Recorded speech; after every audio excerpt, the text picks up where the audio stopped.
Chapitre 157. Le discours et les miracles de Bosra. Et le monde est aussi tellement voisin, avec ses flots de haine, de trahison, de douleur, de besoin, de curiosité. Et les flots viennent, comme ceux de la mer dans un port, mourir ici, dans la cour de l'hôtellerie de Bosra, que le respect de l'hôtelier, dont le cœur est meilleur que ne le laisse supposer sa figure, à nettoyer des excréments et des ordures. Des tas de gens de l'endroit, ou d'ailleurs, mais pourtant de la région, et des gens dont les conversations me font comprendre qu'ils viennent de loin, des rives du lac ou d'au-delà du lac.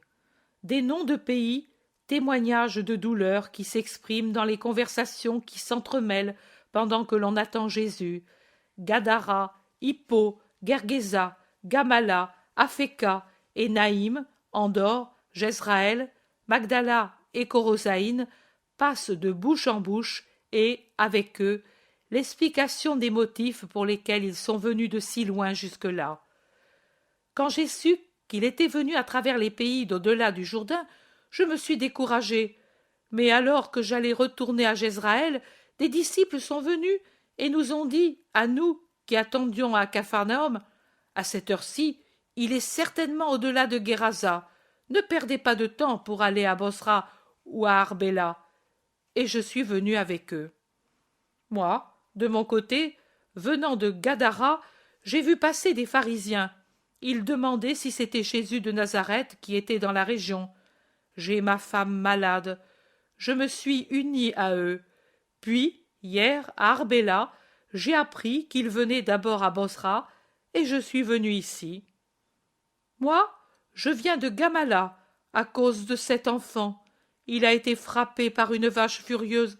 Il est resté dans cet état, et il montre son enfant, tout recroquevillé, incapable même de remuer librement les bras. Moi, je n'ai pas pu amener le mien. Je viens de Magédo. Qu'en dites-vous? Me le guérira-t-il aussi de cet endroit? Dit en gémissant une femme au visage rougi par les pleurs. Mais il faut le malade. Non, il suffit d'avoir foi. Non, s'il n'impose pas les mains, pas de guérison. C'est ce que font aussi ses disciples. Tu as fait tant de chemin pour rien, femme. La femme se met à pleurer en disant « Ô malheureuse que je suis, et je l'ai laissé presque moribond, espérant. Il ne le guérira pas, et moi, je ne le consolerai pas au moment de la mort. » Une autre femme la console. « Ne le crois pas, femme, moi je viens le remercier, car il m'a fait un grand miracle sans quitter la montagne sur laquelle il parlait. » Quel mal avait ton enfant? Ce n'était pas mon enfant, c'était mon mari, qui était devenu fou. Et les deux femmes continuent de parler à voix basse. C'est vrai, même la mère d'Arbela eut son fils racheté sans que le maître l'ait vu, dit quelqu'un d'Arbela. Et il continue de parler avec ses voisins. Place, par pitié, place, crient des gens qui portent une litière toute couverte. La foule s'ouvre et la litière passe avec sa charge de souffrance. Ils vont se mettre au fond, presque derrière une meule de paille. Homme ou femme, la personne étendue sur la litière, qui sait? Entre deux pharisiens hautains et bien portants, fiers plus que jamais. Ils assaillent le pauvre hôtelier comme deux fous en criant « Maudit menteur! Pourquoi nous as-tu dit qu'il n'était pas ici? Tu es son complice! Te moquer ainsi de nous, les saints d'Israël, pour favoriser qui? Que sais-tu de lui? Qu'est-ce qu'il est pour toi? Qu'est-ce qu'il est? Ce que vous n'êtes pas. Mais je n'ai pas menti. Il est venu peu de temps après votre arrivée. Il ne s'est pas caché, et moi je ne le cache pas. Mais comme ici je suis le maître, je vous dis à l'instant, sortez de ma maison. Ici, on ne fait pas injure aux Nazaréens, vous comprenez? Et si vous ne comprenez pas les paroles, je pourrai vous parler par des gestes, chacal que vous êtes. L'hôtelier musclé paraît si décidé à l'action que les deux pharisiens changent de ton et se font rampants comme des chiens menacés de la cravache. Mais nous le cherchions pour le vénérer. Que crois-tu? Ce qui nous a rendus furieux, c'est la pensée de ne pouvoir le voir par ta faute. Nous savons qui il est, le Messie, saint et béni, vers lequel nous ne sommes pas dignes de lever le regard. Nous, la poussière, lui, la gloire d'Israël. Conduis-nous à lui. Notre cœur brûle du désir d'entendre sa parole. L'hôtelier leur rend la monnaie de leurs pièces en répondant « Oh, tiens donc! Comment ai-je pu penser qu'il n'en était pas ainsi, moi qui connais de réputation la justice des pharisiens? Mais bien sûr, vous êtes venu pour l'adorer, vous brûlez de ce désir. Je vais le lui dire, j'y vais. » « Non, par Satan, ne me suis pas, et toi non plus, ou je vous cogne l'un contre l'autre, vieille momie venimeuse, au point de vous faire rentrer l'un dans l'autre. Restez ici, toi ici, où je te plante, et toi là. Je regrette de ne pouvoir vous enfoncer dans la terre jusqu'au cou, afin de me servir de vous comme d'un pieu pour y attacher les porcs qu'il me faut tuer. » Et unissant le geste à la parole, il prend d'abord le pharisien le plus maigre par-dessous les bras, le soulève, et puis le plante par terre si violemment que si le sol n'avait pas été aussi dur, il y aurait pénétré au moins jusqu'à la cheville. Mais le sol est dur, et après une forte secousse, l'homme reste debout comme un pantin. Puis l'hôtelier s'empare de l'autre, et bien qu'il soit plutôt obèse, il le soulève et le redescend avec la même furie, et comme il réagit et se débat, au lieu de le planter debout, il le plaque assis par terre, un vrai paquet de chair et d'étoffe. Et il s'en va, en disant un vilain mot qui se perd dans les lamentations des deux et les éclats de rire d'un grand nombre de gens. Il entre dans un couloir, passe dans une petite cour, monte un escalier, pose le pied sur une galerie à portique, et de là, dans une vaste pièce où Jésus avec tous les siens et le marchand achève le repas. Il est arrivé 2 des 4 pharisiens, vois un peu, pour l'instant, je les ai remis en place. Ils voulaient me suivre, je n'ai pas voulu. Ils sont maintenant en bas dans la cour où il y a beaucoup de malades et d'autres eux aussi. J'y vais tout de suite. Merci, Phara. Tu peux aller. Tout le monde se lève, mais Jésus ordonne aux disciples de rester où ils sont, et de même les femmes, sauf sa mère, Marie de Cléophas, Suzanne et Salomé. Voyant la peine qui paraît sur les visages de ceux qui sont exclus, il dit « Allez sur la terrasse, vous entendrez aussi bien. » Il sort avec les apôtres et les 4 femmes. Il refait le chemin fait par l'hôtelier et entre dans la grande cour. Les gens lèvent la tête pour voir, et les plus malins montent sur le tas de paille, sur les chars arrêtés sur un côté, sur le bord des bassins.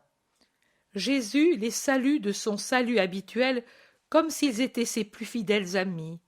Cependant, il ne s'arrête pas pour répondre à leurs questions onctueuses. « Êtes-vous si peu nombreux et sans disciples? Ils t'ont donc abandonné ?» Jésus, tout en marchant, répond avec sérieux. « Pas d'abandon. Vous venez d'Arbela, où vous avez rencontré ceux qui m'ont précédé, et en Judée, vous avez rencontré Judas de Simon, Thomas, Nathanaël et Philippe. Et Philippe. Et Philippe. » Le pharisien corpulent n'ose plus le suivre, et il s'arrête tout à coup, rouge comme de la braise. L'autre, plus effronté, insiste. « C'est vrai, mais justement nous savions que tu étais avec des disciples fidèles et avec les femmes, et nous étions étonnés de te voir avec si peu de monde. Nous voulions voir tes nouvelles conquêtes pour nous féliciter avec toi. » Et il rit d'un rire faux. Mes nouvelles conquêtes, les voilà. Et Jésus trace devant lui un demi-cercle montrant les foules venant pour la plus grande partie de l'au-delà, du Jourdain, c'est-à-dire de ces régions où se trouve Bosra. Et puis, sans laisser aux pharisiens le temps de répliquer, il commence à parler. Des gens m'ont cherché, qui d'abord ne s'enquéraient pas de moi. Des gens m'ont trouvé, qui d'abord ne me cherchaient pas. Et j'ai dit, me voici, à une nation qui n'invoquait pas mon nom. Gloire au Seigneur, qui met la vérité sur la bouche des prophètes. Vraiment, en voyant cette foule qui se serre autour de moi, j'exulte dans le Seigneur, parce que je vois accomplies les promesses que l'Éternel m'a faites quand il m'a envoyé dans le monde. Ces promesses que moi-même j'ai allumées avec le Père et le Paraclet, dans la pensée, dans la bouche, dans le cœur des prophètes. Ces promesses que j'ai connues avant d'être chair, et qui m'ont encouragé à revêtir une chair, et qui me donnent la force, oui, me réconfortent contre toute haine, rancœur, doute et mensonge. Ils m'ont cherché, ceux qui d'abord ne s'enquéraient pas de moi. Ils m'ont trouvé, ceux qui ne me cherchaient pas. Pourquoi, au contraire, m'ont-ils repoussé ceux auxquels j'avais tendu les mains en leur disant « Me voici » ? Et pourtant ces derniers me connaissaient alors que les premiers ne me connaissaient pas. Et alors ? Voici la clé du mystère. Ce n'est pas une faute d'ignorer, mais c'est une faute de renier. Et trop de ceux qui étaient informés sur mon compte et auxquels j'ai tendu les mains m'ont renié comme si j'étais un bâtard ou un voleur, un Satan corrupteur, parce que dans leur orgueil ils ont éteint la foi et se sont égarés dans des chemins qui n'étaient pas bons, tortueux, coupables, en quittant la route que ma voix leur indiquait. Le péché est dans le cœur, dans les plats, dans les lits, dans les cœurs et dans les esprits de ce peuple qui me repousse et qui, voyant partout le reflet de sa propre impureté, la voit même sur moi, et sa haine l'accumule encore plus, et alors il me dit « Éloigne-toi, toi qui es impur !» Et que dira alors celui qui vient, avec ses vêtements teints de rouge, beau dans ses vêtements, et qui marche dans la grandeur de sa force? Accomplira-t-il ce que dit Isaïe, et ne se taira pas, mais versera dans leur sein ce qu'il mérite? Non, il faut d'abord qu'il pile dans son pressoir, tout seul, abandonné de tous, pour faire le vin de la rédemption. Le vin qui enivre les justes pour en faire des bienheureux, le vin qui enivre ceux qui sont coupables de la grande faute pour mettre en miettes leur sacrilège puissance. Oui, mon vin qui mûrit heure par heure au soleil de l'éternel amour sera ruine et salut pour beaucoup, comme il est dit dans une prophétie qui n'est pas encore écrite, mais déposée dans la roche sans fissure, d'où est jaillie la vigne qui donne le vin de la vie éternelle. Vous comprenez? Non, vous ne comprenez pas, ô docteurs d'Israël. Peu importe que vous compreniez. Elles vont descendre sur vous, les ténèbres dont parle Isaïe.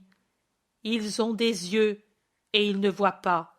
Ils ont des oreilles, et ils n'entendent pas. Vous faites écran à la lumière par votre haine, et pour cela on peut dire que la lumière a été repoussée par les ténèbres et que le monde n'a pas voulu la connaître. Mais vous exultez, vous qui étant dans les ténèbres avez su croire à la lumière qui vous était annoncée, vous qui l'avez désirée, cherchée, trouvée. Exulte, ô peuple des fidèles, qui, par monts, vallées, fleuves et lacs, est venu au salut, sans tenir compte de la fatigue du long chemin. Il en sera de même pour l'autre, le chemin spirituel qui, des ténèbres de l'ignorance, te conduira, ô peuple de Bosra, à la lumière de la sagesse. Exulte, ô peuple de l'Oranitide, exulte dans la joie de la connaissance. Vraiment, il est dit aussi de toi et des peuples qui t'entourent, quand le prophète chante que vos chameaux et vos dromadaires se presseront sur les chemins de Nephtali et de Zabulon pour apporter l'adoration au vrai Dieu et pour être ses serviteurs dans la sainte et douce loi, qui n'impose pas autre chose pour donner la paternité divine et la béatitude éternelle que d'observer les 10 commandements du Seigneur, aimer le vrai Dieu avec tout soi-même, aimer le prochain comme soi-même, respecter les sabbats sans les profaner, honorer les parents, ne pas tuer, ne pas voler, ne pas commettre l'adultère, n'être pas faux dans les témoignages, ne pas désirer la femme ni les biens d'autrui.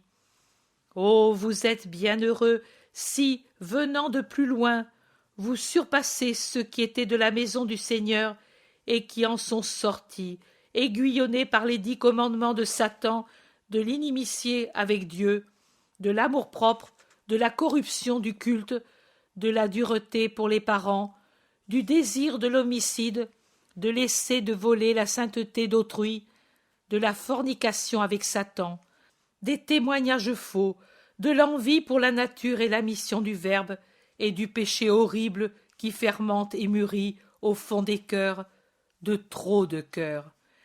Exultez, vous qui avez soif, exultez, vous qui avez faim, exultez, vous qui êtes affligés. Vous étiez rejetés, vous étiez proscrits, vous étiez méprisés, vous étiez étrangers. Venez, exultez, maintenant ce n'est plus vrai. Moi, je vous donne maison, bien, paternité, patrie.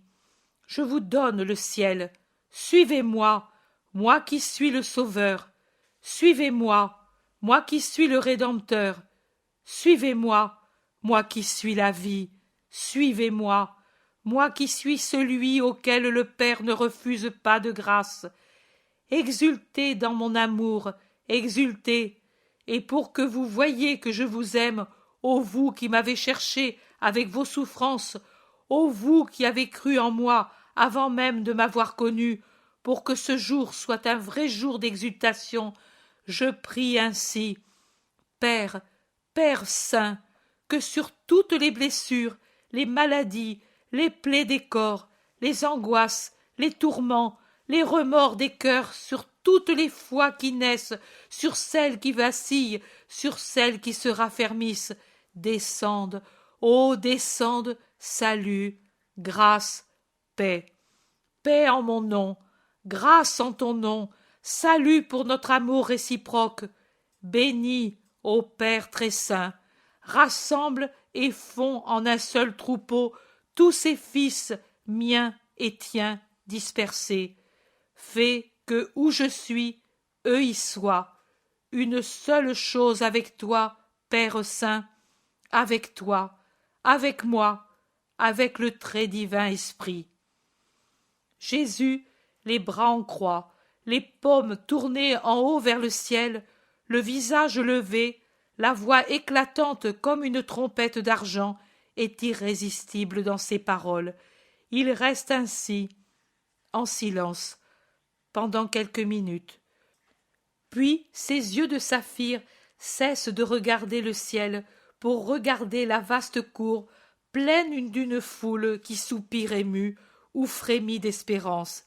Ses mains se joignent comme pour se porter en avant, et avec un sourire qui le transfigure, il jette le dernier cri.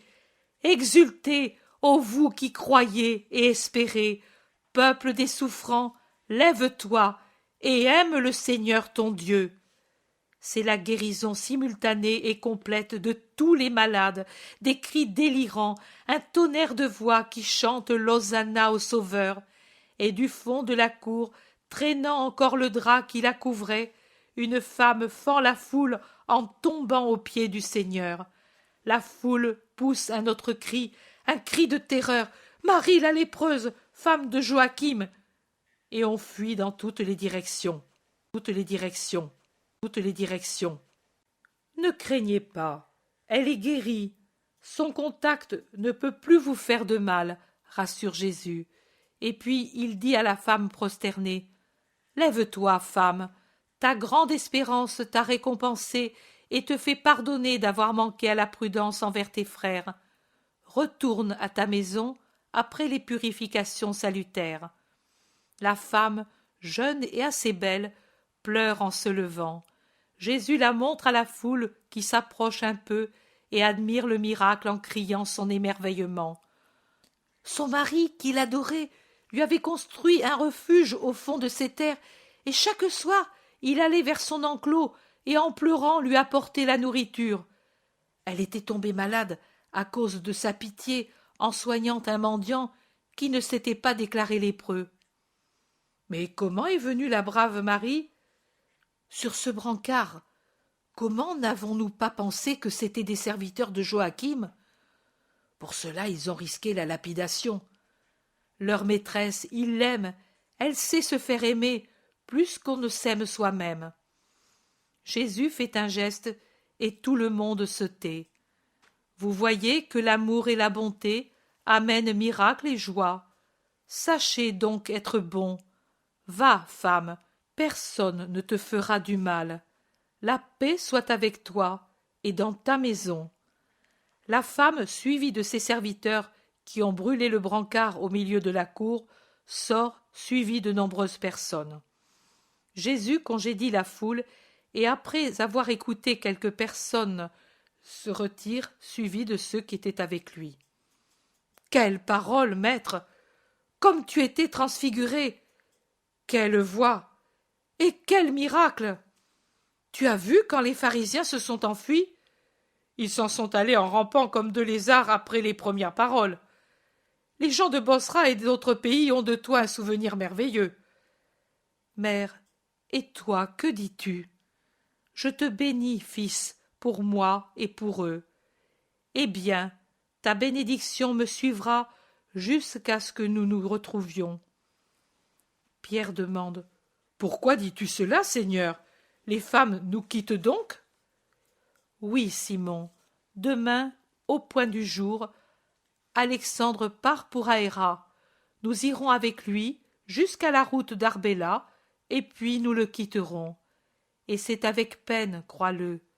Alexandre Misas, toi qui as été un guide courtois du pèlerin, je me souviendrai toujours de toi, Alexandre. Le vieillard est profondément ému.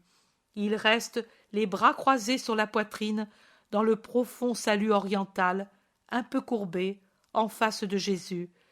Mais en entendant ces paroles, il dit: Surtout, souviens-toi de moi quand tu seras dans ton royaume. Tu le désires, Misas? Oui, mon Seigneur. Moi aussi, je désire une chose de toi. Quoi, Seigneur? Seulement que je puisse, je te la donnerai, fût-ce la plus précieuse des choses que je possède. C'est la plus précieuse. C'est ton âme que je veux. Viens à moi. Je t'ai dit au commencement du voyage que j'espérais te donner un don à la fin. Le don, c'est la foi. Crois-tu en moi, Misas? Je crois, Seigneur. Alors, sanctifie ton âme pour que la foi ne soit pas pour toi un don non seulement inerte, mais dommageable. Elle est vieille, mon âme, mais je m'efforcerai de la rendre neuve. Seigneur, je suis un vieux pécheur. Mais toi, absous-moi et bénis-moi pour qu'à partir de maintenant, je commence une vie nouvelle. J'emporterai avec moi ta bénédiction comme la meilleure escorte dans mon chemin vers ton royaume. Nous nous reverrons jamais plus, Seigneur? Jamais plus sur cette terre, mais tu auras de mes nouvelles, et tu croiras encore davantage, parce que je ne te laisserai pas sans évangélisation. Adieu, Misas. Demain, nous aurons peu de temps pour le faire. Faisons-le maintenant, avant de prendre ensemble, pour la dernière fois, notre nourriture. Il l'embrasse et le baise. Les apôtres et aussi les disciples le font. Les femmes lui adressent un salut unique, mais Misas s'agenouille presque devant Marie en disant: Que ta lumière de pure étoile du matin resplendisse dans ma pensée jusqu'à la mort. À la vie, Alexandre, aime mon fils, et tu m'aimeras, et moi je t'aimerai. Simon-Pierre demande: Mais d'Arbela, nous irons à Héra? J'ai peur que nous soyons surpris par le mauvais temps, tant de brouillard. Cela fait 3 jours qu'il y en a, à l'aube et au crépuscule. Misas explique: C'est parce que nous sommes descendus ici. Il ne te semble pas être descendu beaucoup, mais c'est ainsi. À partir de demain, tu remonteras vers les monts de la Décapole, et tu n'auras plus de brouillard. Descendu. Quand? La route était plane. Oui, mais en continuelle descente. Oh, si lente qu'on ne s'en aperçoit pas. Mais sur des milles et des milles. À Arbella, combien de temps nous y restons? Toi, Jacques et Jude, pas même 1 heure, tranche Jésus. Moi, Jacques et Jude, pas même 1 heure? Et où est-ce que je vais si je ne reste pas avec vous tous? En route jusqu'aux terres dont Chouza a la garde. Tu accompagneras avec les autres ma mère et les femmes jusque-là, puis elles iront seules avec les serviteurs de Jeanne, et vous reviendrez me rejoindre à Héra. Ô Seigneur, tu es en colère contre moi, et tu me punis. Quelle douleur tu me donnes, Seigneur! Simon, se sent puni celui qui est en faute. Cette culpabilité doit te donner de la douleur, mais pas la punition en elle-même. Mais je ne crois pas que ce soit une punition d'accompagner ma mère et les femmes disciples sur le chemin du retour. Mais ne valait-il pas mieux que tu viennes avec nous? Laisse tomber Aéra et ses localités et viens avec nous. J'ai promis d'y aller et j'y vais. Alors, j'y viens moi aussi. Obéis, comme, sans protester, le font mes frères. Et si tu trouves les pharisiens? Tu n'es certainement pas le plus indiqué pour les convertir, mais c'est justement parce que je les trouverai que je veux que toi, avec Jacques et Jude, vous vous écartiez d'Arbella, avec les femmes et avec Jean d'Andorre et Margiam. Ah, j'ai compris. C'est bon. Jésus se tourne vers les femmes et il les bénit une à une en donnant à chacune les conseils qui conviennent. Marie-Madeleine, en s'inclinant pour baiser les pieds de son Sauveur, demande « Te verrai-je encore avant de retourner à Béthanie ?» Sans aucun doute, Marie, au mois d'Étanim, je serai sur le lac. Sur le lac. Sur le lac.